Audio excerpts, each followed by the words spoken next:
Ya, pia kuna mtu kaniulizia kwa nini sisi ambao tunatoa udhamini wa wasanii wa Nyarugusu, ama tunaweza tukasema sisi management, anaweza akawa mimi, anaweza akawa mwingine ambaye anafanya management kwa wasanii wa Nyarugusu, kwa nini ile management haifanye udhamini wa wasanii ambao wapo hapa Marekani?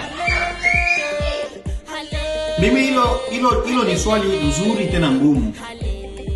Kitu ninachojua kwa hilo swali ni kwamba hao wasanii wakiwa hapo Afrika wanatuchukulia kwamba sisi ni management nzuri, sisi tunafanya kazi vizuri.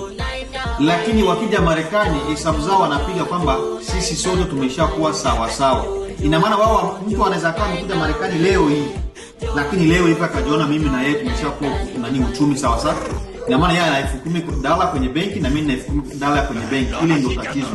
Lakini kama ingekuwa eti wasanii gisi wanajua management ziko Marekani, tumekwenda Marekani, ngoja niingie kwenye management fulani, labda inaweza kanipa moja au mbili, wao hawaji hivyo.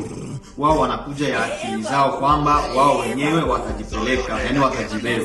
Ile ndo jibu kwenye hilo swali.